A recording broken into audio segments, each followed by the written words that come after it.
What is going on, everybody? James Hancock here. I'm back to review the latest adaptation of Dracula, also known as Dracula, a love tale directed by Luc Besson and starring Caleb Landry Jones, Christoph Waltz, and Zoe Bleu. The movie was first released in France last summer, where it grossed about $29 million, but now it is going wide for the rest of us to enjoy, or not, as the case may be, and it is time for that age-old debate about to what extent it is a good adaptation of Bram Stoker's novel that was first published back in 1897. But you know what? Let's hold off on that debate for a little bit. Let's just get right down to it. This movie is fucking terrible. It's one of those unintentionally stupid movies where I constantly found myself laughing at its expense. However, there is one silver lining. Zoe Bleu, who plays Mina Murray, she is absolutely angelic. She's so enchanting and so beautiful. You can literally feel the skin melting off your face in each and every single scene in which she appears. And it's a bit of a reunion for Luc Besson, who directed Zoe's mother, Rosanna Arquette, in The Big Blue back in 1988.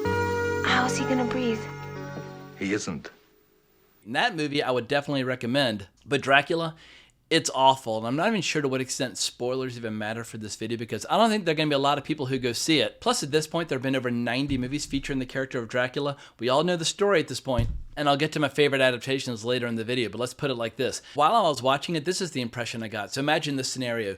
Luc Besson getting his entire cast and crew together for an anniversary screening of Francis Ford Coppola's adaptation of Bram Stoker's Dracula from 1992. And they serve a few drinks, and everybody gets wasted and totally blacks out. And then they wait a few years, and then they try to remake that movie totally from memory without ever rereading the book or rewatching that movie. Because there are a ton of ingredients in this movie, in particular the love story at the core of it, which feel much more inspired by Francis Ford Coppola's interpretation of the text as opposed to the text itself. But Christoph Waltz, who's featured prominently at the center of this movie, he's been flirting with self-parody for years. But with this movie, he finally got the opportunity to jump off the cliff and become a complete and total sellout, a total ham.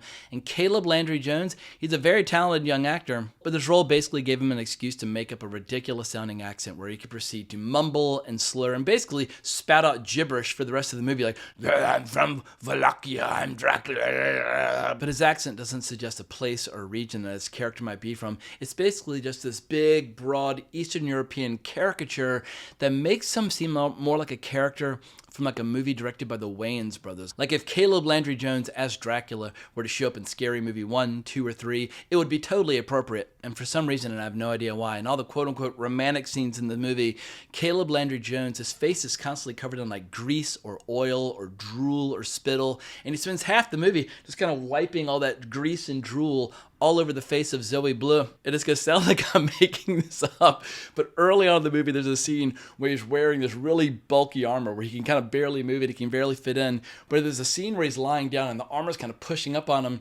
and as I was doing so, his neck and his face all get kind of engorged. It literally looked like the top of his head was like a big swollen whitehead that was about to pop and like send like pus in all directions. It was fucking disgusting. And I just wanted to tell Caleb Landry Jones, when you finish puberty, then you can come back and finish the rest of the movie.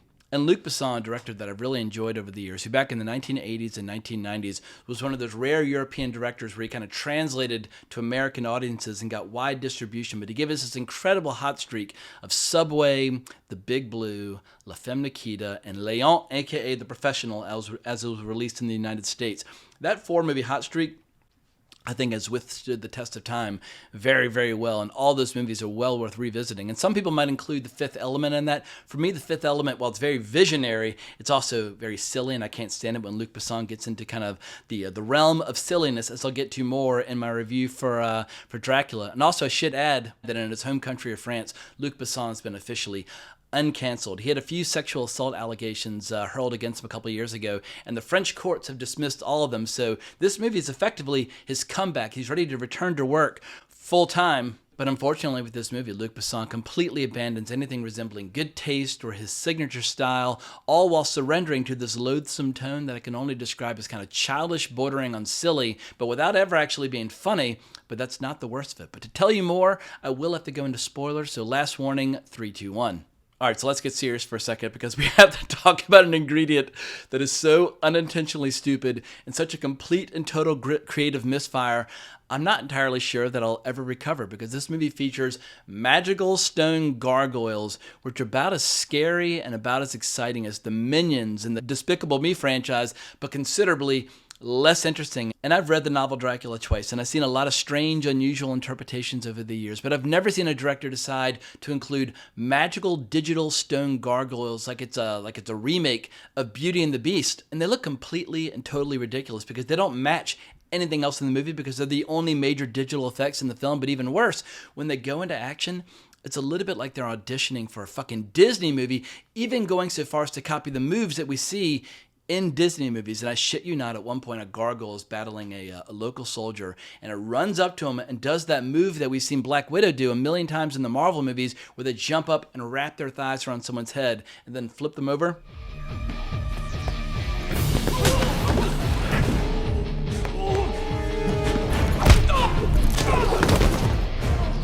And I kind of liked it the first time I saw it in Iron Man 2 back in 2010. But I've seen that move now dozens of times in other Marvel movies, and it gets less interesting each and every single time. It's fucking old, it's lame, it's predictable. But in the context of a Dracula movie, it is completely and totally unforgivable. And don't get me wrong, I can be very forgiving and very accommodating when it comes to different interpretations of the character of Dracula. Even if it's Leslie Nielsen playing the character in Dracula Dead and Loving It. Like, I've got a broad mind when it comes to this character.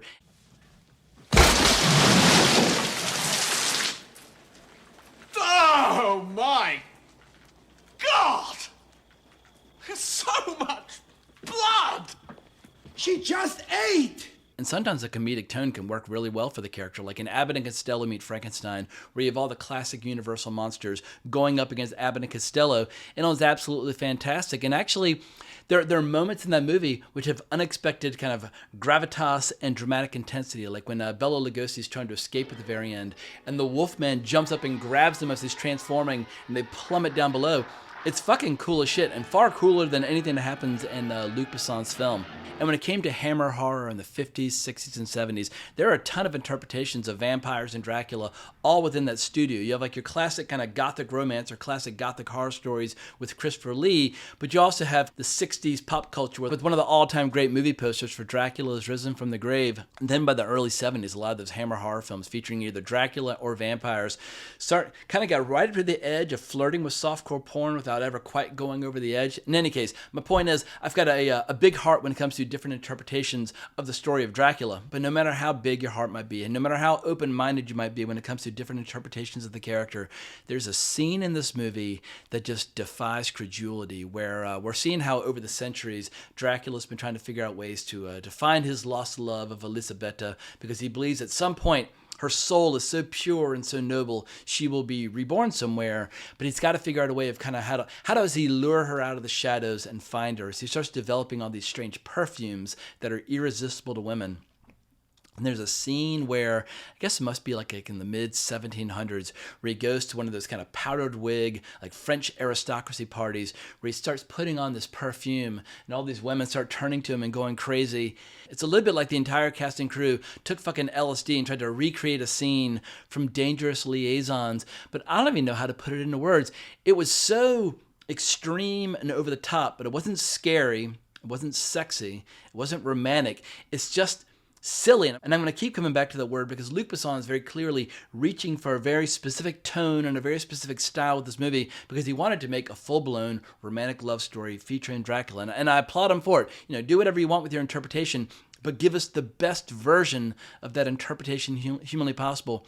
But during this powdered wig scene, the kindest thing I can say about this very extended sequence is that it's shrill and grotesque and unendurable. And what this movie really needed was fucking sex appeal, and it needed a little bit of horror. It needed to give us something that would allow us to get emotionally invested in the movie. Everything about this movie seems designed to be as ridiculous as humanly possible, but without ever actually giving us anything to be invested in or excited by or stimulated by or thrilled by. It needs something beyond just the natural physical beauty and charm of Zoe Bleu to get us invested. And maybe those over-the-top scenes about the French aristocracy might have worked if he had given us a lot of scenes of like women having their bodices ripped open as like Dracula's feeding, and like, you know, giant bazumbas are on display, but something that we can actually enjoy, as opposed to constantly kind of laughing and pointing at the movie like, oh my God, this movie's so idiotic. Why are the characters all so stupid? Why are the characters all so ineffectual?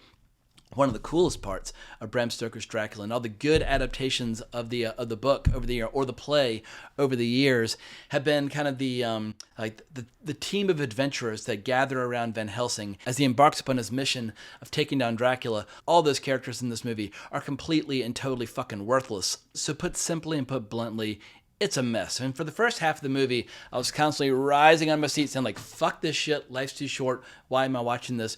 In the latter half of the movie, it gets a little bit better as we get into the love scenes between Caleb Landry Jones and Zoe Bleu, just because Zoe Bleu is so goddamn good in it. But I would say at that point, the movie is barely watchable, and only if you're completely, totally obsessed with the novel of Dracula and all the various adaptations that have come out over basically the last 104 years at this point, because the first unofficial adaptation was obviously F.W. Murnau's Nosferatu back in 1922, which is fantastic and has been remade by Werner Herzog in the 1970s and Robert Eggers in the 2020s.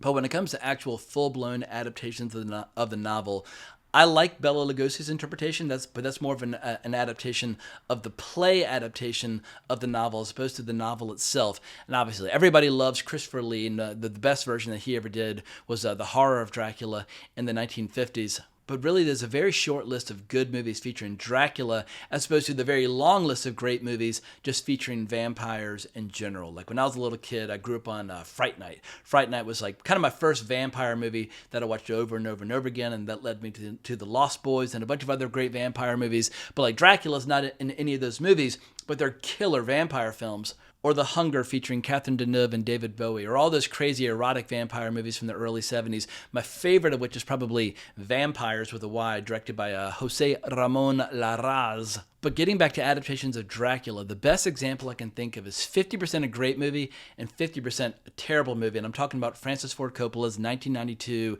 interpretation of the material. And I'm saying interpretation because he takes quite a few liberties with the text as well. But there's some scenes in that movie where you're like, wait a second, did everybody just kind of stop trying? Like Keanu Reeves trying to do an English accent, like, it's the Count, he's grown young. And you're like, oh, like, please stop talking, Keanu. I love you to death, but you're terrible as Jonathan Harker. Or even Anthony Hopkins, one of the finest actors who ever lived. Even he's a little bit broad and a little bit over the top. But the reason I like Francis Ford Coppola's interpretation of the material is very simple. It is one of the most erotic horror films ever made, where there's Monica Bellucci rising up out of the floor and preying upon Keanu Reeves, or Sadie Frost in that strange garden of statues while it's raining, getting it on with Dracula when he's kind of in the half Wolfman mode. These are some of the most erotic scenes in the history of the horror genre, and I absolutely love them. And it helps that I was either 15 or 16 when that movie came out. I was just like, oh my God, like whatever this is, like more please. But I think the reality is it's much easier to make a great vampire movie as opposed to a great adaptation of Bram Stoker's Dracula. Like take something like a Near Dark directed by Catherine Bigelow, where she basically takes like vampires and turns them into outlaws in the Wild West. Or along those lines, John Carpenter's film Vampires. Like there are a ton of cool hybrid movies out there where they take the vampire genre and another genre and throw them together with all sorts of interesting results. So I'm always up for any vampire movies of any kind.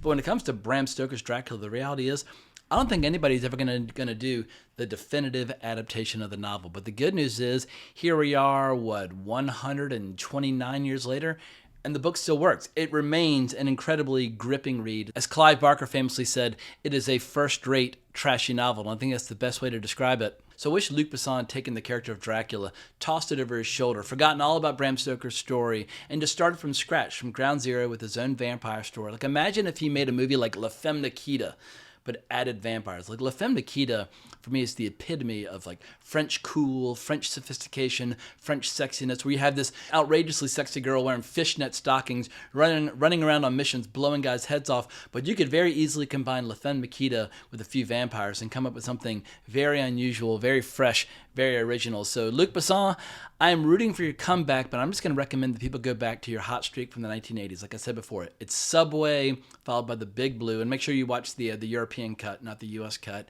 followed by La Femme Nikita, then Léon, aka The Professional, and then if you're really into sci-fi, then you can check out the Fifth Element as well. And having a 4 or 5 movie hot streak, that's better than most directors can boast.